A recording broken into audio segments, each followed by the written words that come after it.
پیارے بچوں، باجی سمرین کی طرف سے خوش آمدید۔ آپ سن رہے ہیں دلچسپ کہانیاں۔ آئیں آج کی کہانی سنیں اور لطف اندوز ہوں۔ یونا پہلا باب۔ خدا بچانا چاہتا ہے لیکن یونا بھاگ جاتا ہے۔ ہمارے ساتھ آئیے، ہم شہر کی سیر کریں گے۔ یہ 4 دیواری تو زبردست ہے، میں تو عیدگاہ پر جا کر دیکھوں گا۔ میں تو کتاب گھر جاؤں گی، میں وہاں گھنٹوں گزار سکتی ہوں۔ بادشاہ کا محل، واہ کتنا بڑا ہے۔ میں چڑیا گھر جا رہی ہوں۔ کیا تم وہاں اپنے رشتہ داروں سے ملنے جا رہی ہو؟ بہت سال پہلے خدا نے اس شہر پر نظر کی، لیکن وہ اس شہر کی خوبصورت چیزوں کو دیکھ کر زیادہ خوش نہ ہوا۔ اس نے اس سب کے پیچھے جو کچھ تھا اسے دیکھا، بہت زیادہ نفرت اور لڑائی، دھوکے اور قتل۔ اس شہر کے لوگ ایسے رہتے تھے جیسے کہ خدا کے قانون کا کوئی وجود ہی نہیں ہے۔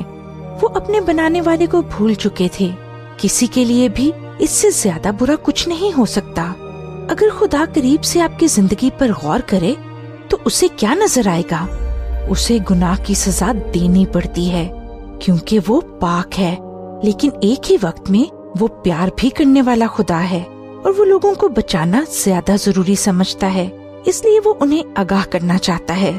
یونا، دنیا کے اس مشہور شہر نینوا میں جا، انہیں واعظ کر کے یہ سمجھا کہ میں انہیں ان کے گناہوں کے لیے کیسے سزا دوں گا، کیونکہ یہ لوگ مجھے بھول چکے ہیں۔ یونا گیا لیکن نینوا کو نہیں گیا۔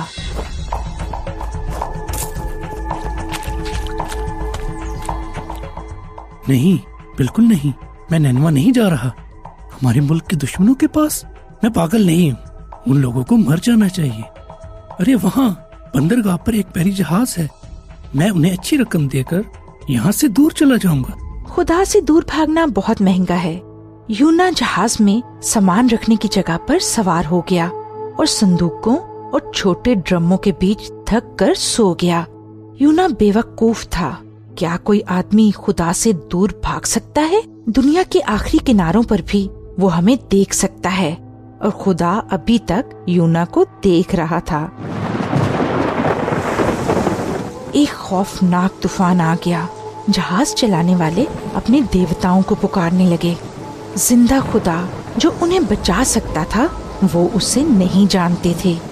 انہوں نے سامان اٹھا کر جہاز سے باہر پھینکنا شروع کیا تاکہ جہاز کا وزن کم ہو جائے۔ جہاز کے کپتان نے یونا کو جھنجھوڑ کر اٹھایا۔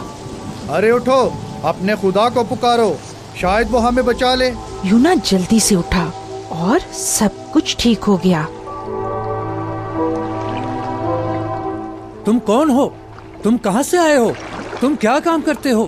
میں یونا ہوں، میں خدا کی عبادت کرتا ہوں جس نے آسمان اور زمین کو بنایا ہے۔ میں ہی اس طوفان کی وجہ ہوں کیونکہ میں نے اپنے خدا کی نافرمانی کی تھی۔ اور اب ہمیں کیا کرنا چاہیے؟ مجھے سمندر میں پھینک دو اور پھر سب کچھ ٹھیک ہو جائے گا اور خدا تمہیں بچا لے گا۔ پہلے تو وہ ایسا نہیں کرنا چاہتے تھے، لیکن پھر ملاؤں نے یونا کو پکڑا اور پانی میں پھینک دیا۔ کیا یہ یونا کا اختتام تھا؟ نہیں، ابھی تو مہم کا آغاز ہے اور اگلی کہانی میں یہ جاری رہے گی۔ اچھا بچوں، اب باجی سمرین کو اجازت دیں۔ خدا حافظ۔ مزید معلومات کے لیے آپ ہمیں اس ای میل پر رابطہ کریں، دلچسپ کہانی @gmail.com DILCHASPKAHANI @gmail.com۔